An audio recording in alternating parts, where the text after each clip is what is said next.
Welcome, everyone. I am Nathan. He is Raven, and we are the Super Brothers from another mother. We just watched Deadpool and Wolverine. A lot of people are calling it like the best Marvel movie right now, but I don't know. It was a good movie. Don't get me wrong. Yes. I love all the cameos, all the references. It felt like a comic book movie. I don't know if it's the best Marvel movie that's come out. It is definitely a good Deadpool movie, like always. Yes. Agreed. What do you think? I'd say compared to some of the stuff that's come out recently, I'd say it's on the better end. Yeah. Where it's they even make a jab at it, where it's oh hey, welcome to the Marvel Universe. We've kind of been in a slum a low point lately. But I feel like this movie was okay, it's definitely a higher point on the low point, and maybe even a sign that things are turning upwards. But so I'd say it's definitely compared to some of the other sequels you got recently. But I wouldn't say it's the most amazing movie ever. No. But yeah, it's just unapologetically a good comic book movie and not afraid of being a comic book movie. So just even with that, in that regard, I'd say it's better than some of the comic book movies that came out recently that are ashamed of being comic book movies. Yes. And yeah, like you said, the cameos and references were great. It felt like a raunchy Avengers Endgame, but just for the Fox Marvel movies. Yes. People are saying that this is a hard R rating, but I don't think so. I think they were very tamed in this one compared to the other ones. It was quite. The violence got upped, but violence is always violence is not. I don't consider that R-rated anymore because there's violence in kids shows nowadays that is pretty violent. So it's I don't know. I feel like. It's been a while since I've seen the first two Deadpool movies, so I can't really compare super well. But I feel like the R rating is just mostly. I feel like it quote unquote earned this R rating just for the amount of sex jokes, but maybe that's just me because I don't find. I definitely do make sex jokes every now and then, but it's not really my style of humor. So my threshold just kind of got hit pretty quickly, like 20 minutes into the movie, where it's okay, there's a lot of sex jokes going on in this movie, and I'm not saying they're bad, it's just not my really taste in humor, so I'm not really laughing at this much. So maybe the R rating is just more.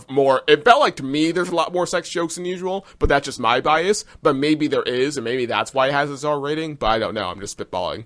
I mean, in the first one, there was literally a sex montage. So it's true. Very true. I don't know. It's I think it's It's also an R-rated Disney movie, which is very unusual. Yeah, that is new, technically, because Disney has made R-rated stuff before. It's just they put it under a different name. But but that is new. That is new. Definitely new. Once again, the sex jokes and stuff like that kind of go over my head. I understand them. I just don't find them funny. I just think, they're part of the the character. That's how the character is in the comic books most of the time. It makes sense. They're part of the character. I don't resonate with that part of the character, but I don't mind it. I don't mind it either. I think it's I also don't think I'm of the mindset that sex I don't understand the privacy of not talking about sexual activity. I don't understand that. I think it's kind of weird that it's socially unacceptable and it deserves an R rating just because we can't talk about it. That's kind of weird. I've always kind of considered that weird to me. So it's just to him talking, I just picture my friends. I've had friends that talk like that in real life. It's not I don't see it as a weird comedy thing. I just see it I have friends that talk like that, so it's it's not abnormal to me. But I've always said, I don't think Deadpool needs to swear or say any sexual innuendos. I don't think he needs to do that. Because in like they proved it when Once Upon a Deadpool to me that Deadpool could be PG-13. It's just the fact that socially people believe that R ratings make superhero movies better for some reason. I don't get it. But yeah. I guess speaking to the fact that like at least this culture in particular doesn't like to talk about sex as openly as much. I guess they kind of see R-rated superhero films as like their quote unquote liberation, where it's like, oh, I get to go to this R-rated film, so now I can like enjoy watching about sex or whatever, and like not feel ashamed about it, or like, oh my gosh, they're being so bold talking about sex like this. Oh my gosh, this really is an R-rated movie. I'm getting the vapors. It's kind of like their outlet for like not having it as normalized in their culture. Yeah. Yeah. Yeah, no, I kind of see it that way, but I have to say, like, spoiler alert, first of all, if you haven't watched the movie, but right, I love that the Human Torch came back. That was so funny. It was great. I never thought it was Captain America. I immediately was like, that's the Human Torch. Come on, guys. Like, the moment I saw his face and body, I'm like, wait, this guy does not look nearly ripped to be Cap. Yeah. Is this really Human Torch? Oh, it is! Yes. Like, some people were tricked about it, and I was like, nah.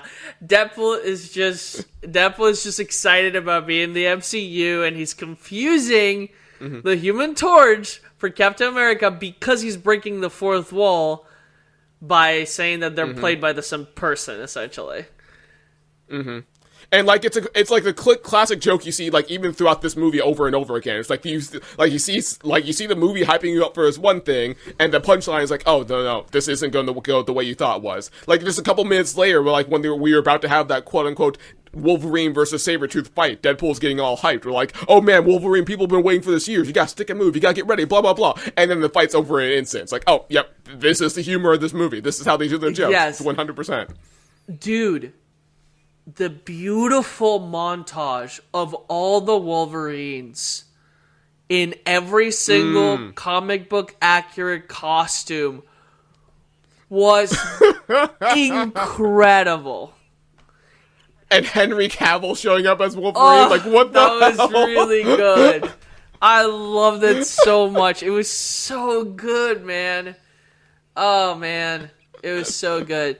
Like we see him fighting, like, about to fight Hulk, and that was incredible. I was like, I didn't expect it to actually happen, but I was like, I really hope that there is a scene where we see it, that it is about to happen or something like that. And they do, and it's so cool. I don't need anything else. Also, something that people are not talking about that I noticed, people are confused about the fact that Deadpool goes to 2018 to try to get into the Avengers. Deadpool goes to do that. People are confused because they're saying, how did he go to the MCU? He didn't. He's still in his own universe. And later on, when he talks to Wolverine, he says, I tried to join the Avengers. And Wolverine says, they suck. I don't like the Avengers. So it's like, I think that what they are saying is that the Avengers exist in the Fox universe. But we never saw them. So they're canonizing because now they have the permission of using the Avenger characters. They're canonizing the fact that the X-Men universe always had the Avengers. It's just we never saw them. And that's why there's so many like references to like different characters in those movies. Like in the X-Men, stuff like that, there's different references to like other Marvel characters. Like, well, I'm trying to remember now, but like maybe the confusing part is at the very beginning of that scene where Deadpool's talking to Happy Hogan, don't they literally say on the screen something along the lines of Earth 616 Sacred Timeline? It's like maybe that's where the confusion is. Oh, that's interesting. And so like Okay. But maybe they're trying to imply that like the Earth 616 of Sony is technically different from the Earth 616 of Marvel. I don't know, but like yeah, that was like my takeaway too, as everyone else's, because I could have sworn I saw like a line that said he was in the 616 sacred timeline for whatever reason. If that's the case, I didn't really stop to. I have to rewatch it, but it was a little bit strange to me that he was able to go into that other world without any. I just assumed it was fourth wall shenanigans. I didn't really stop to question it, but like, yeah, I didn't. Yeah, yeah. Like it could have just been fourth wall breaking, but I thought I don't remember it. Because I could be misremembering too. Now that I remember, it does when it comes back. When it says like 12, is it 8? How many years later? Like it's like a couple of years later. 6 years later. 6 years later, it does says. Like, the numeration of the dimension that we're on. Okay. So maybe... Yeah, maybe that's the case. Maybe I misinterpreted it. I don't know. We'll have to go back and watch it at some point. But the way they were talking about it seemed like the Avengers existed... Because, like, Wolverine, maybe in his world, maybe the Avengers exist. That version of Wolverine, I guess. But yeah... I found it fascinating, though. Yeah. Like, either way, it makes sense to me, because Deadpool can break the fourth wall and go wherever he wants. With that machine, I think he could, like, logic his way out of it. For crying out loud, Deadpool went inside freaking storybooks and started killing every single character in the storybooks. So he can travel to other... universes with a quick fourth wall breaking thing. The same way that... Like, sure, why not? The same way that She-Hulk traveled to our universe. Our universe. In the...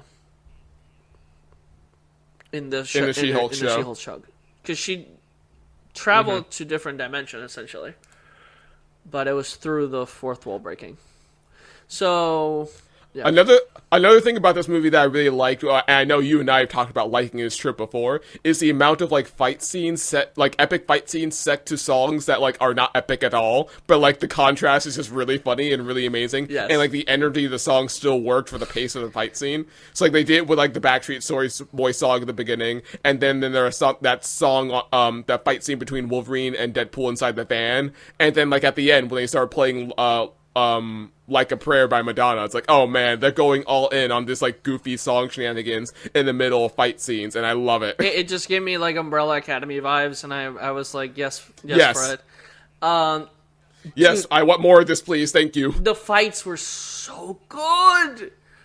Oh my gosh. Yep. I loved talking about like sexual innuendos. I kind of found it funny when he was like crapping on the what's the name of the car? Sorry, like I remember this. Oh, the Honda Kia Odyssey. No, Honda Odyssey.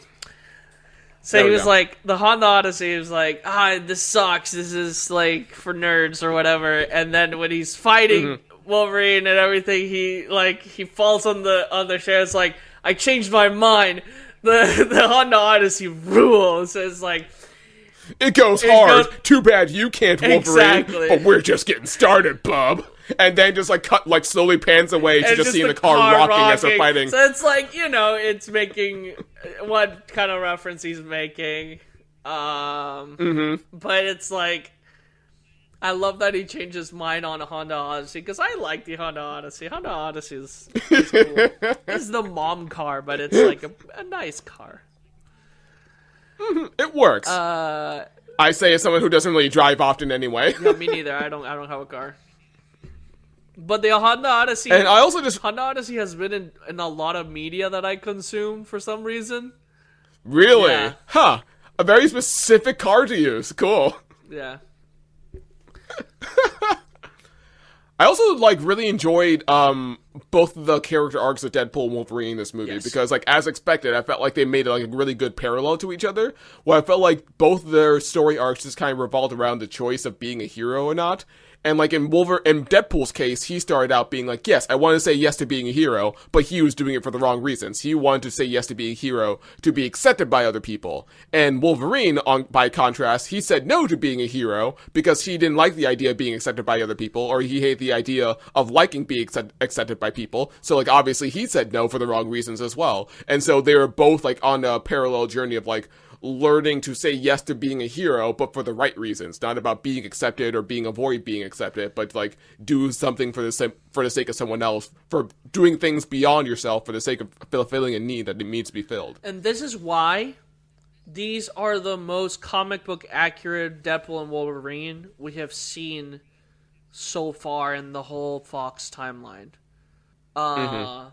Because Deadpool's whole deal, starting in the 2000s, was that he was a villain before. Like, he was straight up a villain. He was not an anti-hero. He was a villain. Mm-hmm.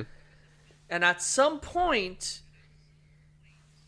he essentially, like, fell in love with the idea, because everybody hated him so much. Everybody started to hate, like, all his friends, Blind Al, Weasel, everybody hated him.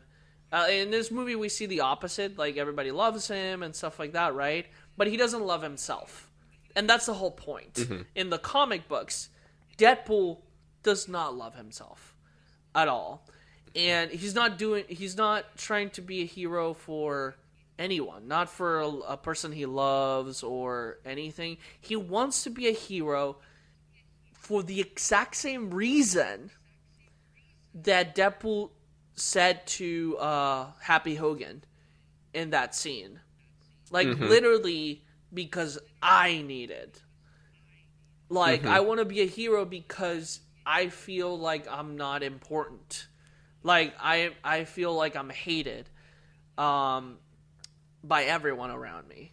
So, and he goes through that. Like, because even though people love him, he thinks that he doesn't deserve that love because he's not a good guy. He's not a hero. And we see it since the first movie that he says straight up, he tells you, I'm not a hero.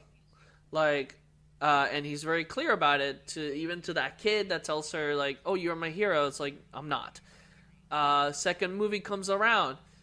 He's, like, trying to seek redemption so that he can go to heaven and be with with the person he loves. So it's like, how to do the right thing. I'm going to save this kid, right? And that kind of parallels kind of more the storyline that he does with his daughter in the comic books, where he finds out he has a daughter. He wants to do right by her.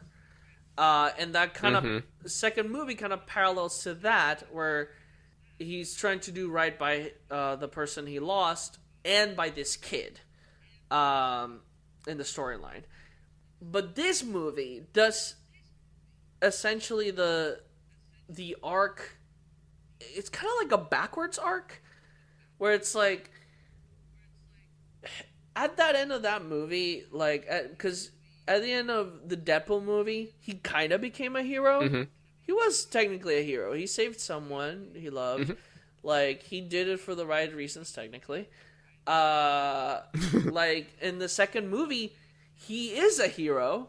Like, he's trying to save the world from destruction, and also a child from becoming evil, essentially. So he's trying to save the innocence of a kid, and he's trying to strive to be a good guy. He ends up in that movie being a hero. But in this movie, like, I think they use all that baggage to kind of bring it all back to who Deadpool is, what the character is.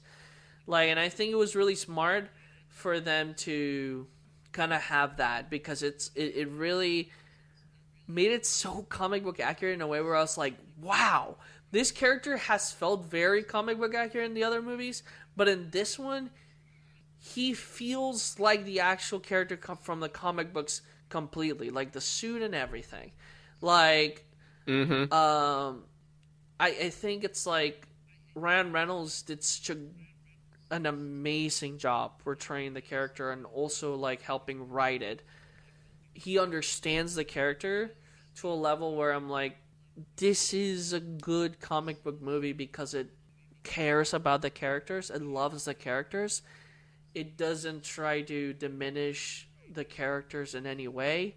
Like, it's trying to build them up. In fact, like, I think, like, even with the team that they form in the movie, where I was expecting them to die. Like, I was expecting them to die because I was like, that is Deadpool. That is the Deadpool thing. Like, all his teammates are gonna die. And it's like, no.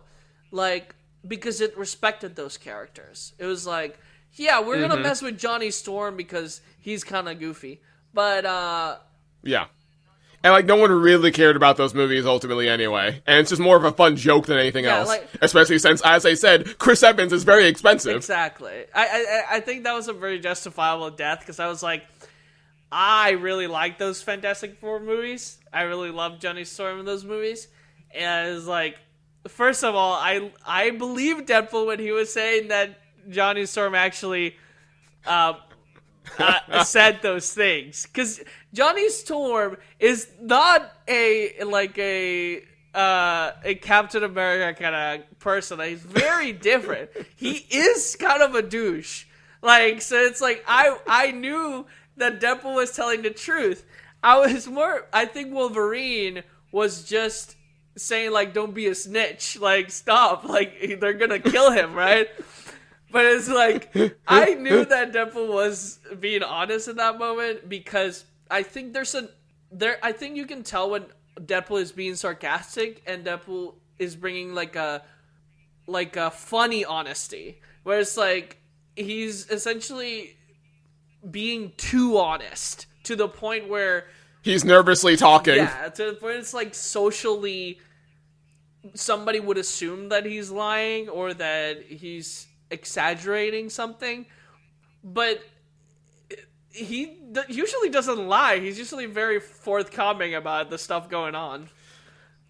I do appreciate how, like, even he acknowledges multiple times in this movie, like, how his nervous talking, or like his tendency to talk and make jokes is kind of like a detriment to him sometimes, or like he calls it out himself. Where, like, yeah, you see it in that moment, and like this moment later on, like towards like the fight scene with all the other Deadpools, when Wolverine puts his mask on, and Deadpool like makes some joke about it, and he's like, oh, sorry, I get catty when I'm jealous. And like even like right before like the big final scene where the big climax where he's getting ready to sacrifice himself, he's like goofing around in front of the window, like, oh, I'm doing all these like goofy tricks, and you can't get past Wolverine because I'm about to sacrifice myself. And he's like, oh wow, I don't really know why I'm doing all this. I guess I'm just stalling because I'm nervous about sacrificing myself. Oh well. And so like they really just like really are just honest about, oh yeah, he's doing all these goofy stuff, but part of it's just because he doesn't really know how else to process his emotions. Why does this feel like a James Gunn movie? It's so weird. It's like I was thinking about it watching. I was like, Why is this movie trying to be kind of like a James Gunn kind of thing?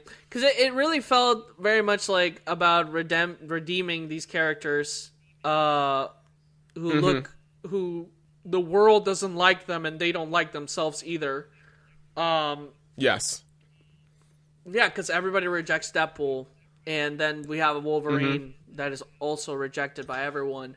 So... And just like Deadpool, he rejects himself as well. And so, like, again, talking about, like, the parallels of the story arc, like, the main thing with Wolverine is, like, he also doesn't accept himself. But, like, because he doesn't accept himself, he says no to being a hero. And then there's that kind of just turns into a self-fulfilling prophecy where, like, the people who trusted him and relied on him all died because he said no to them. And so he feels even worse about himself. And so his journey is learning about how to actually learn to accept himself the same way Deadpool does. It's basically seeing what happens when an extrovert doesn't accept himself versus an introvert not accepting themselves. Yeah. With like one's like trying really hard to get accepted by everyone else just so he can learn to accept himself, and while the other one's learning how to accept himself so that way he can actually like be more considerate of other people. Yes.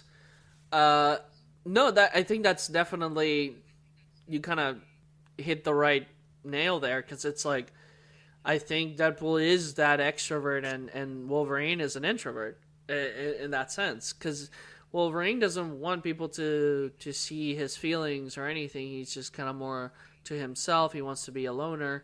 While Deadpool desperately wants to be in a team. Deadpool desperately wants to be part of something. And we do see that Wolverine still wants to be part of a team, but he can't admit himself to be that. Like, and again, this Wolverine, very comic book accurate. Wolverine is not a hero in the comics. Like, he's more of an anti-hero. He's got so much baggage, and so because of that, he can't really see any hope of heroism beyond that. And so, like, and much less any sort of form of self-love. But it's, but funnily enough, it's through learning to accept himself, and more specifically, learning to accept the love of the people around him, that he's able to accept himself more and consider other people more. Like, I really like that scene, when they finally, like, have, the villain, Cassandra Nova, like, in their clutches, and, like, this is in the wake of, like, him having his heart-to-heart with X-23, and, like, learning to accept himself more. He's, like, has this moment where he, like, very much let Cassandra die, and he's like, oh, every fiber of my being wants to let you die. I really want to kill you, but because I knew Charles, because I know Charles, and like how much he loved me and how much he loved you and everyone else, I'm going to put all that aside just to do right by him in this moment, because now I see I'm capable of doing that now. I love the fact that this movie was able to do something that the comics do very well, is that when Deadpool interacts with other heroes, he goes down to their level. Like, one of the things that people talk about a lot is, how are they going to put Deadpool in serious movies? Like, all the other, like, Avengers movies, how are they going to do that? I'm like, well, like they do it in the comic books. Whenever Deadpool is with other heroes, he goes down to their level. Like, whenever Deadpool is with Spider-Man, Spider-Man tells him, no killing. Deadpool goes, okay, no killing. Like, and he takes that very seriously because he respects heroes. Like, Deadpool is in love with Spider-Man, like, literally, like, because he aspires to be like them. He aspires to be as moral as him, but there's a level of narcissism and a nihilism that comes to Deadpool, because he knows that his world isn't real. But he still tries to give it meaning. So this movie does such a good job at that. It's like, they tell him, hey, your world is going to die, but you're coming with us to the MCU. And he goes like, I don't want to let my world die. Like, I don't want to do that. So that's how this whole thing begins, right? It's like him trying to solve the problem without having his world be destroyed. Yep. Because, like, he found this meaning in the fact that these people chose me and I chose them, and that's important. That's not nothing. And again, that's like what Wolverine is learning. It's like, these X-Men, they chose me and I let them down, but I'm not going to let these new people that chose me down either. I'm going to choose to step up to this, because these people that chose me, that are around me, they are my world. This is the world. That's what we're fighting for and saving for. And when you consider that world, you're able to consider a bigger world beyond that. Yeah, I think Deadpool in this movie, because he kills the TVA agents who were bad. These TVA agents are trying to essentially kill universes again, when Loki kind of solved that issue already. So it's like, these guys just didn't get the memo. Yeah, like, it's very clear that they're working outside of the bounds of the actual TVA, which I was wondering about that. But before, like, when I watched the trailer, and it's like they do such a good job of being like, oh no, there's this branch, because the TVA is really big. Like, we saw in Loki how big it is. Like, we see like the buildings outside the thing all the time. There's like a whole. It's more than just like one small building. It's just like Loki makes it feel a little bit more homey, kind of like small, because they're one of the sectors. There's like a expansion over there. So it's like, I do find it fascinating that like a branch of the TVA was like, no, we want the way it was before. So it's like, it makes sense to me. The whole Splinter Cell effect. Yeah. So it's like, these worlds are dying anyway, so why are we keeping them around? It's like that idea. It's like it was the TBA idea, right? It's like of just burning them. And again, that does very. And that very much does contrast a lot with what we're saying about Deadpool's philosophy, where it's like, these guys are the ones that think, oh, none of this matters, like, this is, like, meaningless, so we'll destroy it. And Deadpool's like, oh, no, there actually is meaning to this. And, like, coming from me, that's saying something. Exactly, like, it's like, I know I'm in a movie, I know this world isn't real, but that doesn't mean it's not real to me. So, like, don't kill it, right? It's like, these people love me, like, I love them, so it's like, no. So it's like, I think, like, it's so good. I really love the fact that he actually is very heroic in this movie, but still has his flaws, right? But he's very heroic in the movie because, like, even with the Human Torch thing, like, that's kind of justifiable to me because it's like he's nervous because Johnny told him how powerful she is. Like, he knows that she can just, like, poof them out of existence, essentially. So it's like, he's nervous about it. He's talking because he's never stopped talking when he's nervous and stuff like that. He's always talking. So it's like, he's telling the truth about what Johnny said. And to him, the plan is, yeah, let's go in. Let's try to kill her, right?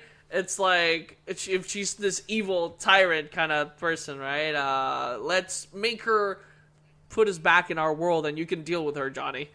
Right? It's like, oh, like when he sees like the powers and everything, he's like, oh, okay, this is like a real threat, I guess. Now, I think a time you might be able to argue he was legitimately being petty would be like fast forward to him dealing with, what is his name? Nice Pool? But he also generally didn't know that he didn't have a healing factor. Like, but I mean, there was that moment where he like deliberately slows down in the middle of them getting shot over and over and over again. It's like, okay, now you're definitely playing it up right there, buddy. Yeah. Like, he learned about it. He knew what he was doing in that part of the. He knew that he was gonna die.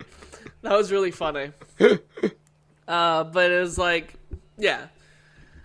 But he was. He was dying already. I think he was just. Oh yeah. Again, Deadpool does not respect corpses or people that are dying. Especially when they have the dog you really want. Yes. But also, yeah, going back to the earlier point, he definitely himself. there's a lot to unpack there. And yeah, he definitely, like you said, meets heroes on their level, and I felt like in this movie, you definitely see him meeting on Wolverine's level in very brutal ways, where it's like, yeah, there's like always like, whenever you have a crossover movie between superheroes, so like, there's always some excuse, like, have the heroes fight at least once, but these guys fight multiple times, and you know what, it's all completely in character in this case, whereas like in other cases, you had to come up with some sort of complicated excuse as to why the heroes like would fight each other, but in this case, like, no, there are legitimate reasons why both these characters will fight each other, not just because of plot reasons, but just because of personality reasons, and yeah, most of that coming from their like struggle of self-love and all that, and also because they have a lot of baggage they need to work out. And so like you can see going back to that one fight scene in the van where it's like, yeah, they're being very brutal with each other, but also they're kind of enjoying themselves too, because clearly they need to get a lot out of their system. Yeah, no, I think because that's such a weird way to put it, but like they do become friends by the idea that they can kill each other without repercussions. That's really weird for us to kind of like think about it, and it's kind of like toxic at the same time. But to characters that have this kind of power, death is kind of, or getting hurt is kind of meaningless.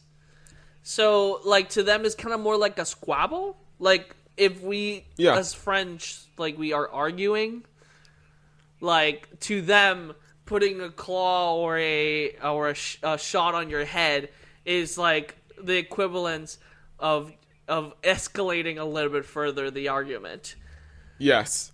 it's the equivalent of like being in a safe space with people that you can open up with and like unload like a lot of the stuff with. Yeah. It's like going back to the whole Superman moment in the Justice League cartoon. Like, I've been living in a world of cardboard this whole time, but you, Darkseid, you can take anything I can handle, so I can like cut loose. I feel free in this moment. This feels good. And so it's the same thing with Wolverine and Deadpool. It's like, oh, they finally met someone they can really just like unload all of this onto on someone. And like, yeah, of course, when you put it like that, there's gonna be some like obvious sex metaphors, which they lean into with the whole joke and everything. But like, there is very something cathartic and liberating about like being with someone who you can be your real self with and like unload all of this frustration and baggage on. And then when you're able to do that, you do feel a lot better. And like, you know, they can take it too, and so they feel fine as well. Exactly. I think I really love the way the fights progress in this movie. Like, it just makes a lot of sense. Like, that's why most people fight Deadpool. Like, even Spider-Man, when he gets together with Spider-Man, Spider-Man fights him constantly because he always instigates a fight, because of how unserious he seems to take everything. Like, again, in the comics, Deadpool says really weird things that people don't understand, and it turns out to be true. Like, so again, this movie does such a good job of portraying Deadpool because of like what he did with Johnny Storm. He's like we all think, oh, he's lying. Like, no, but at the end of the movie, like at the credits, he's like, no, here it is. Like, I have the proof that he actually said it. Like, it is really funny because it's like in the comic books, like when he gets together with Spider-Man for the first time in the timeline of Deadpool comic books, Spider-Man thinks that Deadpool killed a deli person that he went to, right? It's like, and he goes to Deadpool and is like, why do you do it? Like, why are you killing people? It's like, this person had a family and whatever. It's like, it wasn't me. Like, I didn't do it. Like, it was the monkey. It was Hit Monkey. It's like, what? What are you talking about? A monkey? It's like, so he beats the heck out of him, and then later he finds out that it was actually Hit Monkey who killed him. But it's, and again, again, the great thing about Deadpool, it just attracts so much unapologetically goofy comic book stuff, and that's why it's so fun. Yeah. So it's like, I love it. I love, oh my gosh, the fight with all the Deadpools. Oh. So good. Oh man, their use of Madonna there just went so hard. Like, hearing like a prayer in the middle of all that, and also during that big climax cutscene when they were sacrificing themselves, like my thought in that moment was like, oh yes, it's very touching to like see Deadpool and Wolverine have their flashbacks, think back to everything. Like, this feels good. This checks out, checking all the tech marks. But like, damn though, this cover of Like a Prayer, this is going hard. Like, this is like, to me, this is carrying the whole scene. Yes. Like, I want this song on my iPod right now. Like, this is so good. Well, of course, like, I think Deadpool has had very good, like, music tied into it. Like, even in that first movie, I'm gonna shoot, baby. And then it's like, at the end, it's like, it's so good. It's really good. I really like it. And then,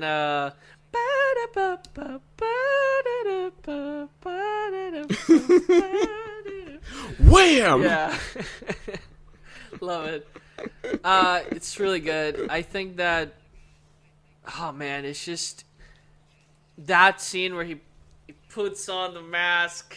I even forgot about it. I forgot about the whole movie. I wasn't thinking about it, like about him having the mask on.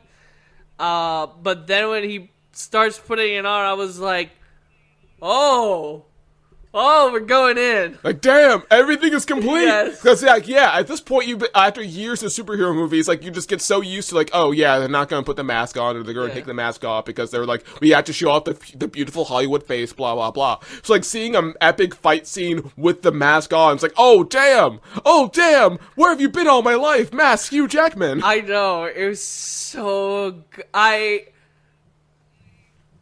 Again, it's how did we look at the X-Men movies and we just didn't think about the suits? Like, it was such a, like, it was not, I guess it was, like, made sense in that time, right? It, like, to Again, us, it's just like an example of comic book movies being ashamed of being comic book movies. But it made sense back then, right? Because it was, like, the most comic book accurate suits were Daredevil later on and Spider-Man. But they made sense in our heads. We were like, yeah, that makes sense. You know? And the colors were also very muted. So it's like, they're muted colors. So it's like, this movie does not care. It's just like so colorful. No, this doesn't mute anything. Like, Gambit, we got like full suit. So good. Like, full unapologetic Gambit. It was so fun. Like, yeah, seeing Gambit, Elektra, Blade, X-23, oh, that was so fun. And again, like you, I was convinced they were going to die, and it's so beautiful that they, like, all lived on. It's like, oh, we even see X-23 show up with Wolverine at the end there. It's like, oh, that's so good. That was so... It really did feel like it felt like a farewell letter to, like, all of, like, yeah, the Fox Marvel movies and everything that came before. And, like, I really liked how, like, it made sense. We're like, yeah, of course they're going to want to join up and fight, like, help Deadpool Wolverine fight. Because they actually want a conclusion to their stories. They want a final note to things. Because things just kind of ended before and never really had conclusion. So, like, yeah, now they get the closure that they've been so craving. And it's like, oh, this makes perfect sense. This is good. I love it. It's such a nice conclusion. I was really afraid that this movie was gonna end with the timeline dying. Anyways. Like, I was really afraid of that. I was afraid that that Wolverine was gonna die or something. To justify, like, these characters are not gonna move on in the MCU anymore. But they don't do that. Like, they say no. They get their happily ever after that they deserve because of how long we've been watching them. Like, even though the Fantastic Four are dead, probably, that's kind of sad. But the X-Men, they'll be fine. They'll wiggle away out of it. It's comic book stuff. But I really love this movie because, like you said, it felt like a comic. It felt like a letter to the comic books and the nerds that love them and the Fox X-Men universe itself. It kind of brings everything into culmination, and not only does that, it does what the DC universe kind of like. I hate what they did. Like, I don't know if you've heard of it, but James Gunn is, like, rebooting everything. So they did a massive, like, extinction event, like, crisis event for the entirety of the animated DC universe. So it was the crisis. Right, I've heard about it. And they literally killed everyone. Like, even the Teen Titans, like, from the Teen Titans Go universe that we watched growing up. When there's trouble, you know who to call. I've been wanting to talk about this with someone, but it's like, that reconceptualizes the ending of Titans to me, where Beast Boy is walking into the light. I kind of pictured just the world ending. And that's how it ended. It's like Beast Boy going into the light. Just ends. Like, well, because I don't know if Tokyo was after the show or during the show. Because Tokyo came out I don't know. I feel like during the show, I always assumed, but I don't know. timeline wise, at least. It feels like it was like before season 6 or something. Mm-hmm. But yeah, DC decided to. I don't think they needed to do that. They killed the animated Justice League, the animated Batman, all these characters, and I was telling my brother, talking to him about it, but he was like, "Well, I don't care. Like, they're just fictional characters, and they're probably gonna bring them back at some point." I'm like, "Yeah, but you don't get what this means. Like, I'm not mad about this happening because I want James Gunn's world to exist and become the new DC thing. But it feels disrespectful to kill off. Have it be done at the expense of all the other work and creativity that's put in beforehand. Yeah, because then the canonical ending to all the shows that we watched growing up are not the happy endings that they had, or the half-conclusive endings that we kind of just started basing off our own theories about. Because we were like, canceled shows. We were like, they still live on. They still have their lives happening, right? Because in my head, whenever a show is canceled, it's not dead. The universe isn't dead to me. It keeps going. Like, fans keep making content, and fans keep making their own headcanons. The story keeps on going in their heads. But what this movie does, this Crisis movie, it killed them all, canonically. Like, all of them are dead now. So it's like, it does the complete opposite that this Marvel movie did. It really just goes to show the difference between Marvel and DC in general when it comes to handling their comic stories, because I think DC is much more prone to doing the hard reboots, as you can see through all of, like, the Crisis storylines you've seen throughout the decades, where Marvel is more prone to do soft reboots, where, like, there probably have been some big events every now and then that, like, had more catastrophic changes than others, but most of all, but, like, usually, like, there's never been, like, a hard thing where it's like, oh, we're not going to reference this anymore, we're not going to do this anymore, we're just going to kind of, like, revamp it in a certain way. And so, like, the Marvel universe kind of does is that it shifts the timeline of events to where the characters and the storylines all remain the same. It's just that it moved decades. Yeah.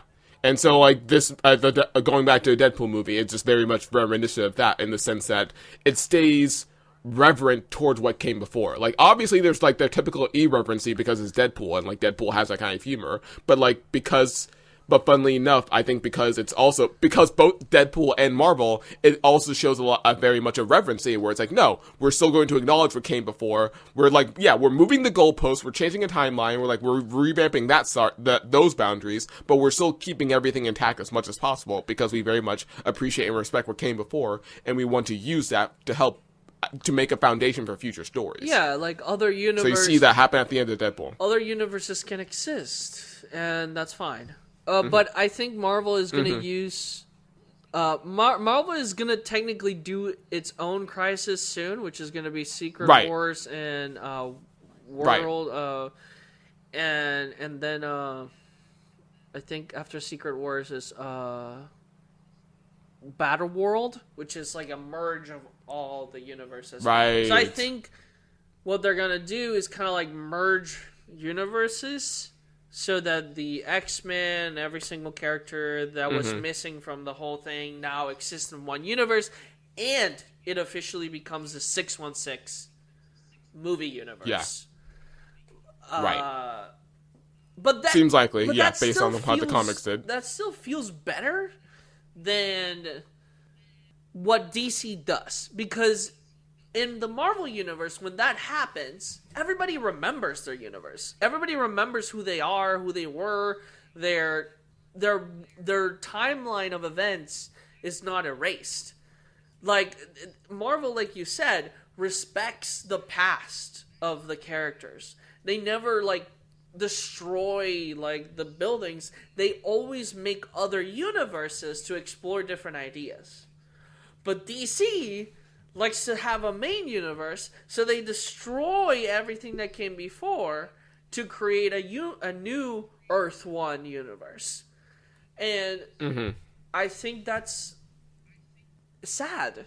Like, it's really sad. It, like, yeah, that is what happens in life. Like, you know, death happens, and then there's a essentially history repeats itself, I guess, in a certain way. But I don't know. It's just I just realized how watching that happen, caring about it. I just like thought about, oh, what about all the people that have experienced this over and over, like in the comic books? Because Crisis has happened a couple of times in the comic books, and I'm pretty sure people were sad about it too, seeing all these characters die and then come back, but not knowing anything about the previous lives. It is kind of sad. It is, yeah. But Marvel, I think, has always kind of kept this going of like you said, kind of respecting and appreciating the past.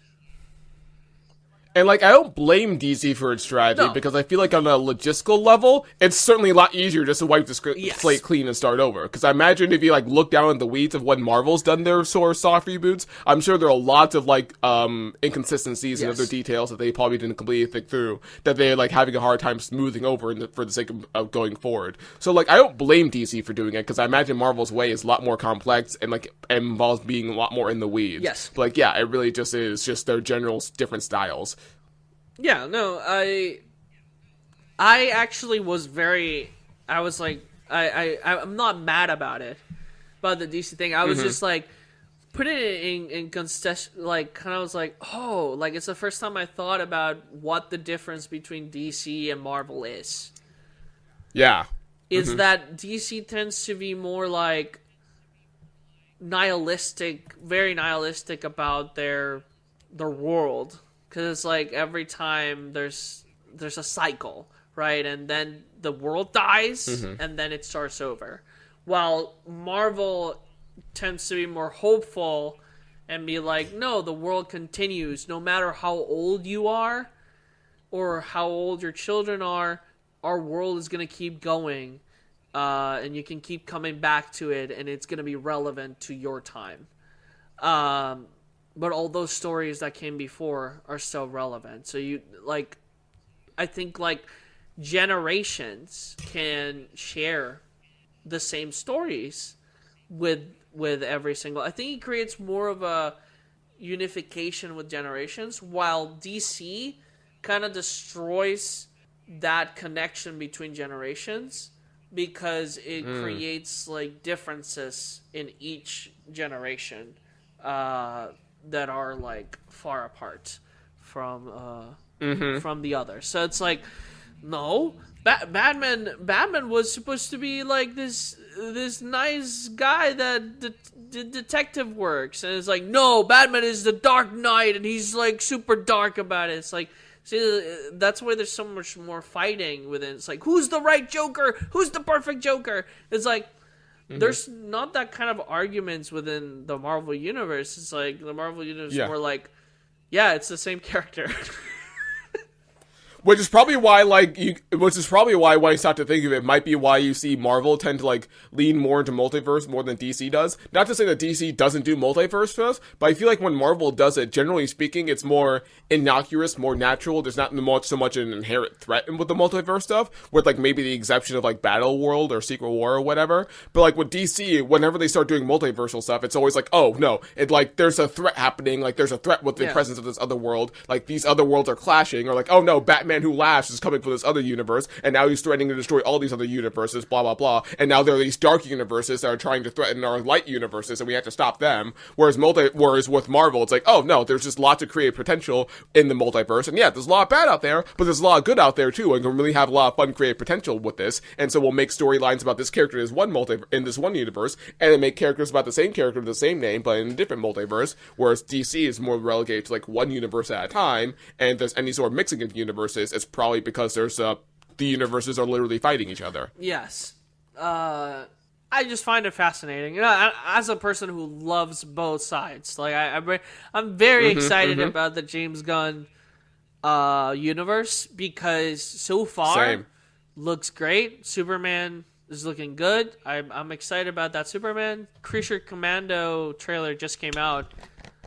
Yeah. I was like, yeah, let's go. That looks incredible. And definitely the Batman news. The Batman news about him bringing the entire Batman family just straight up. No origin, no nothing. Just, they're there. I love that. Damn, I didn't hear that. Hell yeah. No, he's going to put the entire Batman family, all the Robins are going to be finally in a movie. Oh my gosh. Oh my god. We're gonna have the Bat family. It's gonna be just like the comics. I'm so excited. I'm so excited because Damian has never been in anything. He's been around for so long. Like, he's had animated movies, that's it. Yeah. But, like, seeing him on the big screen, I want to see him arguing with Jason. I just want to see the Bat brothers just, like, going at it with each other. And also the Bad Girl, Batwoman, a spoiler.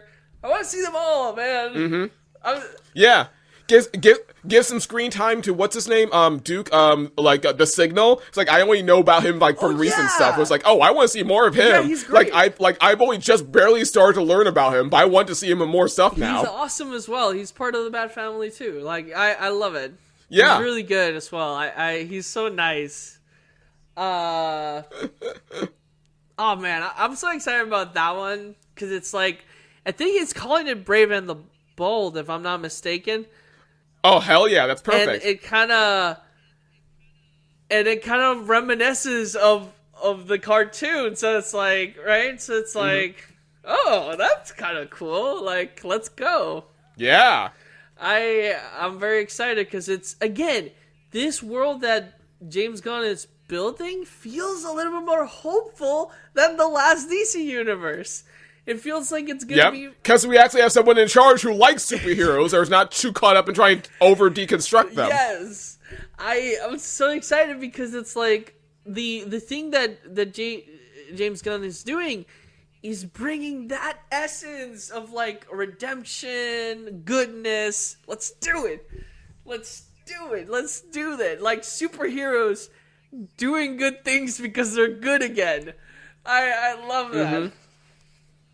But there's still messy people that are learning to, like, deal with that messiness while trying their best to be good. Like, if he can do that sort of wholesome thing with a Suicide Squad of all people, he can do it with Superman and Batman. Yes, exactly. I'm so excited because it's not gonna be like, I can cross my morals anytime. Like, no, like that. Like, no, you have a code. Damn it! Just Superman, like in that. I still really dislike. Everybody likes the Man of Steel. I don't like it because. Do people like it? I thought it was universally disliked. Oh, I thought people really liked that movie because. I have no idea, but like on my personal radar and scope, like me and my fellow nerds I talk to about it do not like it. Like, he steals clothes from someone without asking. He could have asked.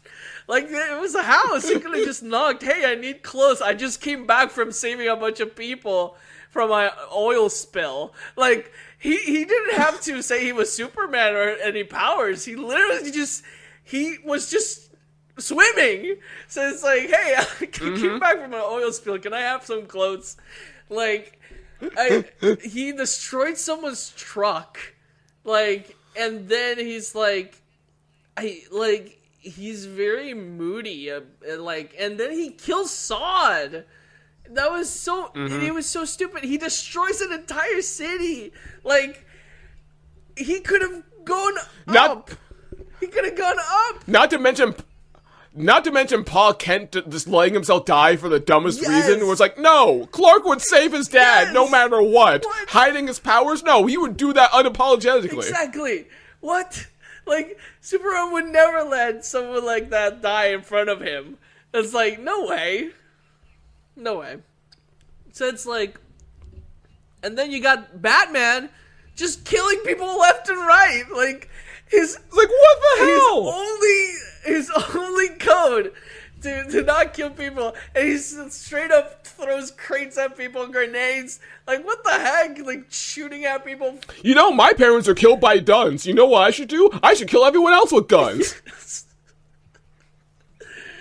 I was so frustrated by that. And then he killed, like, the Joker killed Dick Grayson. I thought it was going to be Jason Todd, but no, it was Dick Grayson. I was like, what? Like, Zack Snyder, come on, man. Nah, man. The Justice League movie was really good. I have to say, the actual, like, I had not seen the Snyder cut. The Snyder cut, I thought was a good, like, Elseworld Justice League kind of thing. Cool. Very good movie, actually. Like, for him to build up until getting to that movie would have been pretty cool. Because Flash is so much better in that movie. Because I think Snyder did a good job with Flash. I think that's the only character where I'm like, he actually made him feel like Flash, and the powers were really cool. His storyline in the movie is way more important than in the original Justice League that came out. Mm-hmm. And he feels like the heart of that movie is the Flash and I love the Flash. And then they ruin it with this Ezra Miller movie on its own, because I was like, this movie is horrible. It's just very bad. And also, it keeps proving that Superman did a horrible job at saving people from Zod, because they showed people just like freaking dying by the machine. And I'm like, why did Superman didn't take that thing to space? That's the first thing Superman would have done. Like, Superman would have fight the guy. He would have taken the thing out of the planet and then fight the guy. Like, it was so frustrating. And then it's like, in that Ezra Miller movie, Supergirl was so weak. I'm like, what are you talking about? Supergirl is powerful. You see her in the new show. In the new show, they show how powerful Supergirl is. She destroyed an entire world with laser missions. Like, that's how powerful Supergirl is. And in the Ezra Miller movie, they just kill her off by stabbing her. I'm like, what? What? Oh my gosh, I'm excited for James Gunn to just bring same order to the actual DC universe. It's gonna be fun. Amen. Okay. Well, yeah, that's all for today. Thank you so much for listening. Bye.